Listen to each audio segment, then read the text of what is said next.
無常の志願不満足政府上昇学がお無良好不意大世襲不採ショッピング政府上昇学が市成仏の妙所長寺本空虚未消門政府上昇学利欲人少年上映修凡行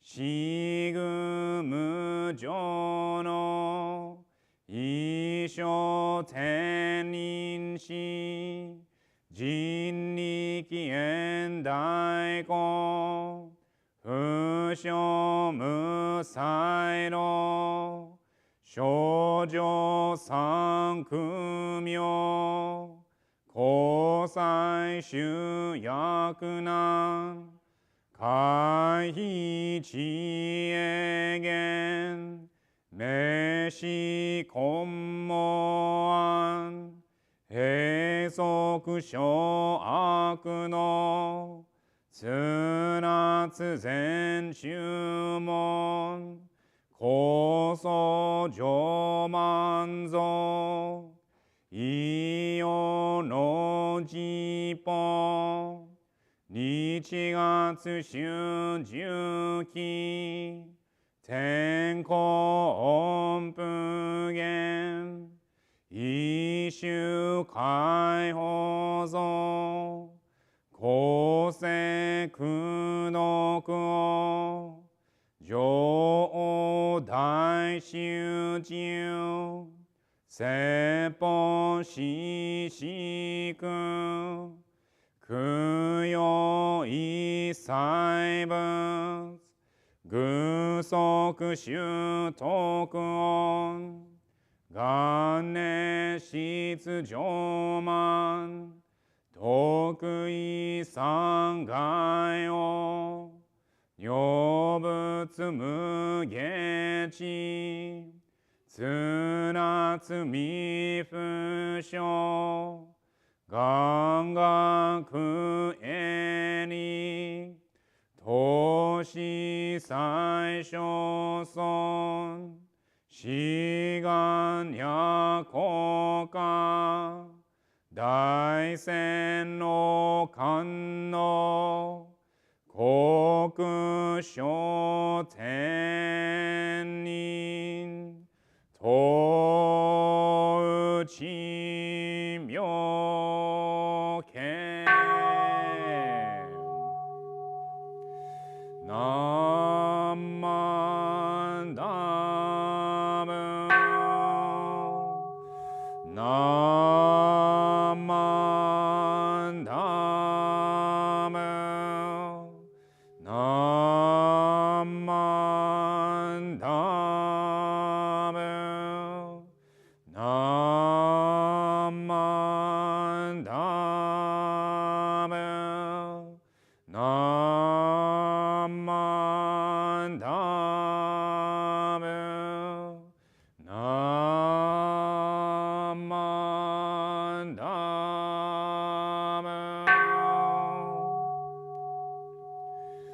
願にしくどく平等聖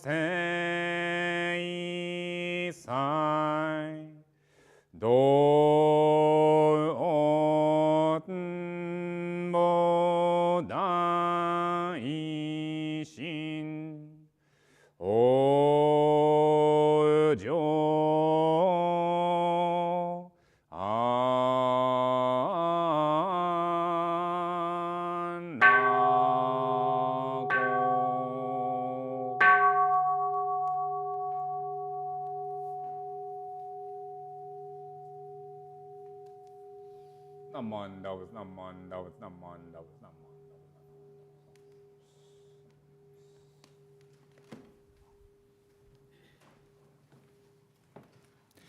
If you'd all please rise, if you're able, to recite the golden chain.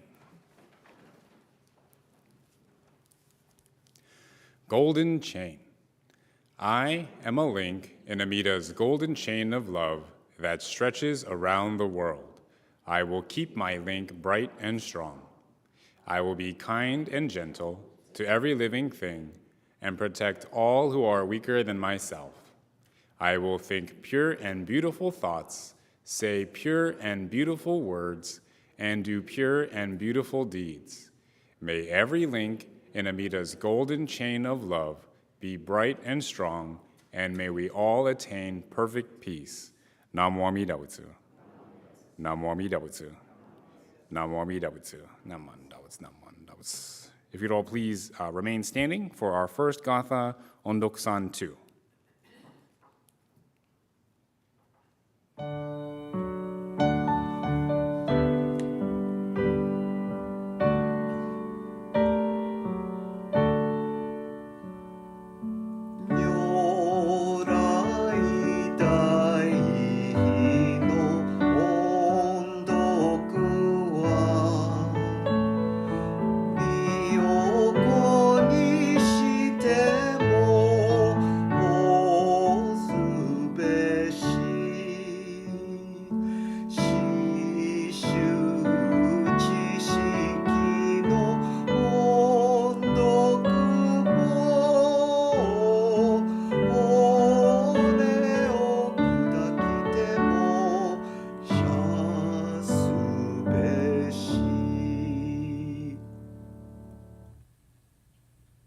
Namo Amida Butsu. Namo Amida Butsu. Naman Dawatsu. Naman Dawatsu. Naman Dawatsu. You may be seated.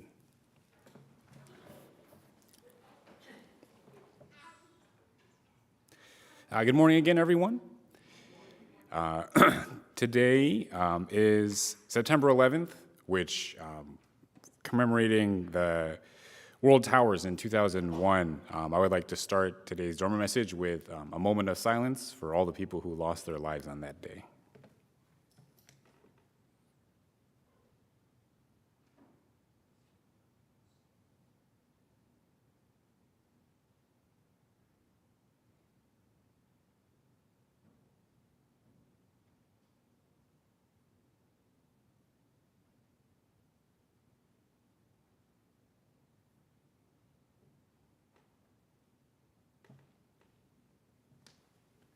Please join me in Gasho. Namo Amida Butsu. Namo Amida Butsu. Namo Amida Butsu. Naman Dawatsu. Naman Dawatsu. Naman Dawatsu. That was one of those days that I feel like if you were there, everyone remembers kind of where you were and what you were doing when you learned about the news. I looked out and there's actually a good amount of young children there, so probably a good amount of people that weren't here when that happened. So it reminds me how old I am. But to make other people feel old, I was in middle school when it happened, and so I remember my dad waking me up to the news, and it was really weird because obviously my parents woke me up every morning to go to school, but they woke me up even earlier, and it was kind of weird hearing what was going on, and it didn't really seem real. But then for the rest of the day at school, all we did was listen to the news or watch TV and kind of hear about what was happening. And so it was really sad and tragic that day, and had these everlasting consequences afterwards, right? In terms of how we travel, the things we have with the TSA, and just in general of how we probably view the world. Everything has changed since that day. And I think it's important for us to recognize all the people who have lost their lives, who passed away. But it's also equally as important to recognize afterwards all of the courage and compassion that was shown by various different people. So of course, the first responders, right, the fire department, the police department, all the emergency people, all of those people did so much at the time and the weeks and months afterwards. But there's also, many other people that perhaps we don't always recognize or think to think about. There's so many people working in the hospitals, people working in therapy, trying to help people with psychological trauma. All these people working to show their compassion to the people who had lost their loved ones, who had been injured. And I learned something looking into this, but apparently there's a psychological term called compassion fatigue. And so I guess there's this fatigue that you get caring for other people if you don't have the right support system. So it's negatively correlated with a healthy work environment. So that is to say that the healthier or happier your work environment is, the less you are to have compassion fatigue, whereas the worse it is, the more likely you are to have compassion fatigue. And I think it's important to recognize how these people who are caring for those who are hurting, they also need to be cared for as well. We also have to think about them and all the things that they're doing, because it takes a toll on all of their lives as well. Also, speaking about compassion, probably the most compassionate beings on the planet are pets, and specifically for this, dogs.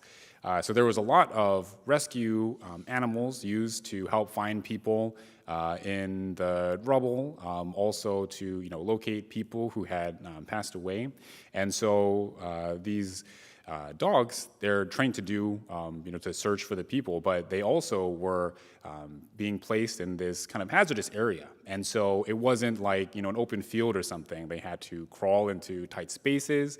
Apparently they were hoisted up onto, higher levels, and then even, walking across girders and stuff, kind of like a tightrope walker or something. They had to go through all these things to help find and rescue people. So those two, this great show of compassion, and as dogs are, without any thought at all, right? Just always going for to help people. And so this incredible show of compassion as well, something that we should think of. I'm not sure if this is correct or not, but from what I understand, I don't think any of the dogs that were helping out are alive anymore, just because it's been so long. But to remember them and their service as well as many of service animals who are helping as therapy dogs, therapy pets for people who have gone through that trauma also. They do a wonderful job of calming, of helping people get through this terrible event that they've gone through. So on the Buddhist side of it, from this idea of compassion, which we're always talking about, that I'm always standing up here and preaching about, we should be practicing compassion. It's important for us to look at an event like that and put ourselves in the shoes of the people who had lost, but then also to anyone else that has gone through a terrible and traumatic experience like this. So in America, we're very fortunate that this is really one of the few big things that have happened that have caused such large amounts of death to our country. And so we're very fortunate in that sense that it doesn't happen very often, and we don't have to live with it in kind of this day-to-day terrible experience. But this is not to say that doesn't happen for other people in the world. I was very proud of our temple to put on the benefit for Ukraine, which we raised a lot of money. We had this great exchange of cultures between ourselves and the Ukrainian people who came. And so to have something like that, it really, to me, brought to attention the terrible things that are happening.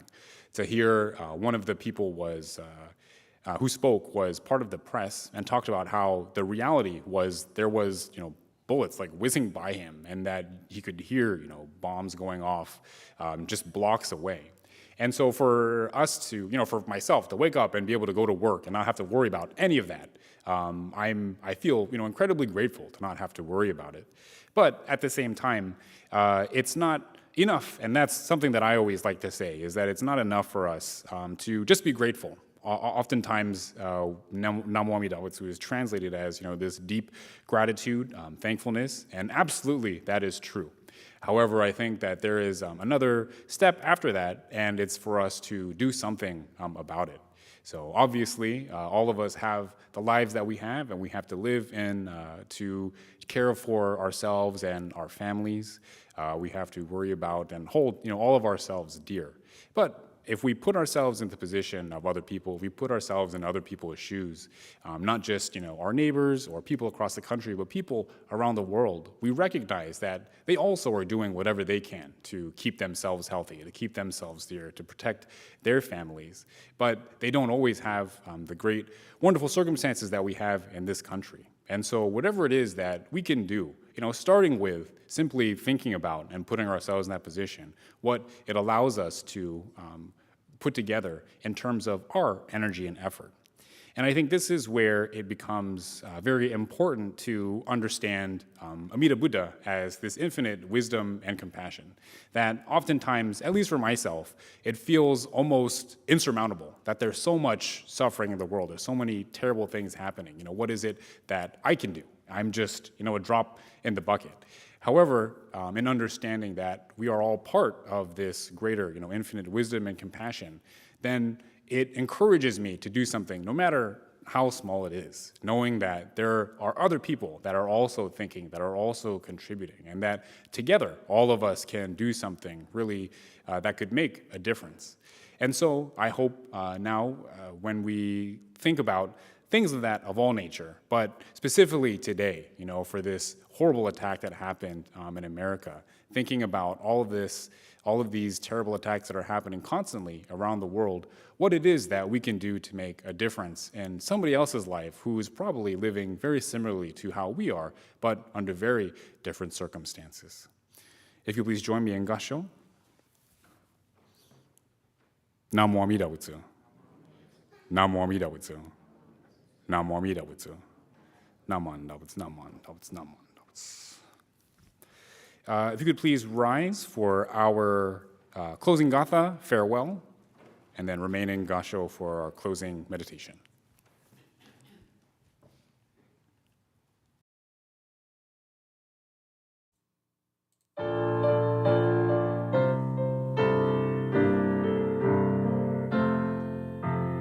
Dharma school is over for another day. Let us gather around the shrine, bow our heads and say, thank you, teacher, for your help. Thank you, everyone. Buddha's love will keep us safe till our work is done. So we'll meet again next week. Won't you take good care? Let us try to do what's right, always kind and fair. We shall spread the happiness faith in Buddha brings. Now it's time to say goodbye till we meet again. Namo Amida Butsu, sing this fine refrain. Namo Amida Butsu, sunny day or rain. Namo Amida Butsu, strong in faith remain. Namo Amida Butsu, till we meet again.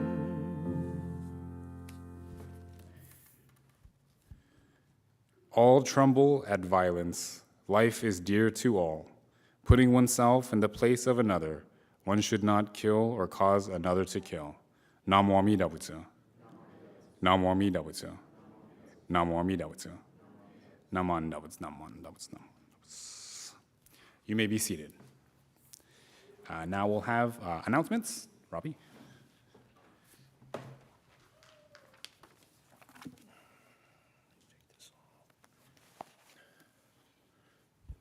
Good morning, everyone. My name is Robbie Mizuno, and I am your announcer today. Do we have any new guests? If we do, if you would like to stand and be recognized. All right. Welcome. Welcome. And if you do have any announcements, you can line up right here, and as soon as I'm done, you can make your announcements. So she gave me a big list. So don't forget to pick up your bazaar food at the designated pickup time next Sunday, September 18th, in the church parking lot. Please do not arrive before your designated time frame. It's no problem if you're late, but try not to be early. But your order will not be ready before your designated time. So if you come early, you probably won't get your food. That's not what it says here, but I'm just letting you know. Let's see, as a reminder, the deadline for ordering commemorative bazaar merchandise is September 23rd. Merchandise pickup or delivery will be the same time in November. To find our online store, please see our website at BuddhistChurch.org. Next Sunday, we'll be observing our fall Ohigan service and the first official day of Dharma School. Immediately following the service, Dharma School students will gather in the Hondo to meet their teachers and receive room assignments and instructions. There's an online process for students to register for Dharma School. A link to the online registration can be found on the same website, BuddhistChurch.org. The weekly Wednesday yoga class with Bob Matsueda will be taking a break during the month of September. Classes will resume in October. During the month of September, our Wednesday night series will feature certified health and fitness instructor Monica Altiri, who will offer core strengthening classes. These classes will be held every Wednesday evening from 7 to 8 on Zoom. The class will be on September 14th. To register, please send an email to betswinprograms@buddhistchurch.org. ACC is celebrating their 50th anniversary with the Ohana Walk on Saturday, September 17th at 9 o'clock in the morning at Greenhaven Pocket Canal Parkway. Registration is closed, but donations are still being accepted. Many of our church organizations have formed teams, and we also have Sacramento Buddhist Church teams. So please consider making a donation towards one or more of the teams. To donate, please go to the ACC Senior Service website at accsv.org/Ohana. And if you guys don't have a pen to write us all down, just see me after. I could text it to you or something. The next Thursday night health and wellness series will be held on Thursday, September 29th at 6:30. Guest speaker is Bruce Morimoto, retired police chief of the city of Winters. Will speak on how to protect yourself from violence and crime. To register, please send an email to betswinprograms@buddhistchurch.org. A couple more. The Sacramento State Library will be providing a special tour of the Japanese American archival collection, which will include a walk tour of the Nakatani Tea Room and Garden on Saturday, October 8th from 10 to 12:30 p.m. The tour is limited to 30 participants. If you are interested in participating in this tour, please contact the church office. And lastly, I'd like to thank members of the ABBA, Adult Buddhist Association, members for providing the Courtyard Refreshments today. They'll have sandwiches and refreshments out in the courtyard after this. And that's all I have. Reverend Matt, any announcements? Thank you. We will have the Shotsuki service following this service at 10:30. I think we do have some time for a question and response session after offering incense. So yeah, if you want to stick around for that, you can come up here. And I think that's it. So everyone is now welcome to come up and offer incense.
Yeah, yeah. I mean, it's all kind of in this gray zone where like this sense of like the whole purpose of Buddhism is to end your suffering. And so if you're doing things that will increase your suffering, then that's going against it. It's not to say that you like can or like shouldn't do it, but it's not towards the goal of getting rid of suffering. Does that make sense? Not towards the goal of Getting right. so you shouldn't do anything that would increase your suffering. Correct. So that's like the point of Buddhism is cutting out the things that would increase suffering. Oh, okay, good, right, okay. Well, the pastor in our church, I'm sorry, you're live. Because you're doing Q&R right now, right? Yeah. So just want to let you know that we're still broadcasting on Facebook. Okay. So, says it's not the best. okay. Yeah. Well, that's very helpful. Yeah. I appreciate it. Sure. Your Absolutely. Thanks. Very well. All right. Take care.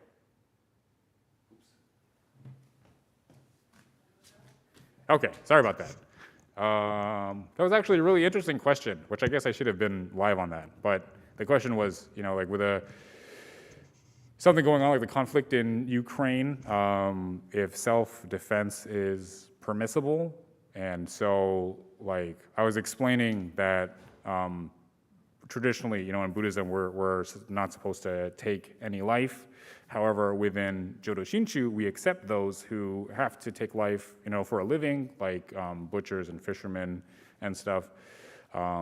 However, it's with this understanding that, we know that taking life or harming others is going to lead to suffering. So within this law of karma that we talk about, that every action has a reaction, that when something happens, something else happens. When you do something that is supposedly like unwholesome or something that will generate this negative karma, something that will ultimately lead you into suffering, then you have to then accept those consequences, accept what happens afterwards.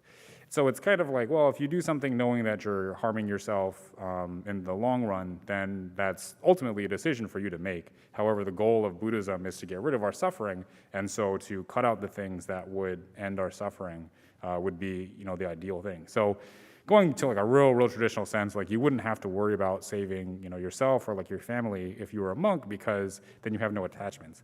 However, for those of us that do have attachments, it's a little more complicated, and it gets into kind of this gray zone where can you hurt others or attack others to defend yourself? And it's not so much that you can't do it, but understanding that there is, some things that come along with that. So I don't know. I don't know if that was a good answer or not, but anyway. I don't know. How was that? It's great. Okay. All right. I don't suppose there's any, or do you have any questions? Could follow up on that. So Sure. in the background, like Hindu or Vedic traditions of India, there's a lot of vegetarians. Mm-hmm. At what point did Buddhism stop? What point in geographically or historically did Buddhism start to turn away from that? Was it when it got to China? No, so actually the opposite. So the Buddha wasn't vegetarian. So the Buddha was a like a beggar essentially. So him and his followers, they would eat whatever was given to them. So there's kind of a gross like story, which I think I want to say is a myth, but they went to this like leper colony, and then they were going, and so one of the lepers gave them some food, and their finger fell off and fell into the bowl, and the Buddha ate it. So that's like I don't know if that was true, but this kind of like ideal of like whatever you get, you eat it kind of thing. And so if they were given meat, they would eat it, and it was just they were told that no animal should be killed explicitly for the monks. So like if they had a bunch of meat left over and they gave it, then that's fine. But if they knew the Buddha was coming and they killed like an animal for them, then they would refuse it. So that was not something that they were supposed to do. But when Buddhism goes into China, in China the position of like beggars or like kind of asking for like a handout was not looked well upon. Whereas in India, it's kind of seen as like, oh, okay, you're doing this kind of service for all of us, right? Like you're being this ascetic for your spiritual well-being, but then also for us too. But then in China, they didn't like that. They thought that they should be working or earning their keep, and so that's where you begin to see actually monasteries. Because the Buddha traveled around, and then on top of that, you begin to see vegetarianism because they couldn't kill, so they couldn't kill animals, and so they come up with some way to eat, and so they grew their own crops. They grew their food essentially, and that's where you start to see vegetarianism because they had to make their own food, they had to live together, and then they could only eat vegetables, and so they became vegetarian. It was actually also popularized by a decree by an emperor. I forget what the emperor's name is, but you start to see widespread vegetarianism because he said that all monks should be vegetarian, they shouldn't drink, and it would be under punishment of like death or something really bad if they did do it. How much that's enforced is not really clear. It's more so just kind of like this declaration that people knew about it. But I think after that, historically, we begin to see they kind of fall in line of like there really isn't any more eating meat within Buddhism in China. And then it switches back in Japan, where in our sect, traditional Jodo Shinshu, we allow anything. So like that's when you can see eating meat again. But in terms of like other forms of Buddhism, I think they can still eat meat. Like I think Tibetan Buddhism is okay, if my memory serves me correctly. But anyway, yeah, so that's where it didn't start out vegetarian, but then it like changes back. So kind of confusing. Is there anything on Facebook? Nope. Okay. All right. Do you have any questions? So I know like this is like kind of a more like Western style kind of like having services every like Sunday and everything. Yep. So like if I were to like travel and stuff and like go outside the country, like how would I like practice Buddhism?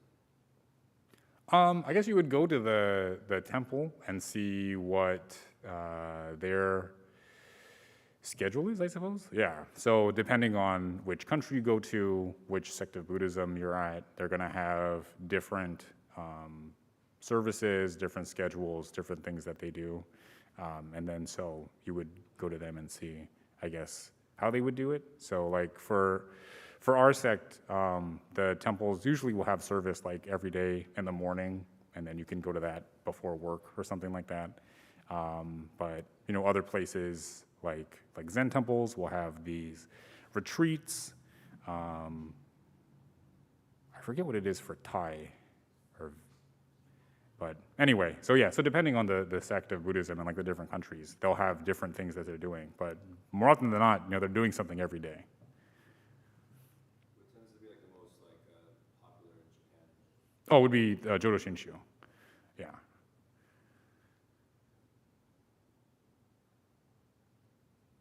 Any good? All right.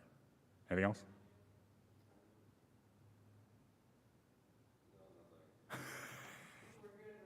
Okay. All right. Well, thank you. Sorry, we kind of have to cut this one short because we have another service afterwards. But thank you for coming. Thank you, Reverend Matt. Yep.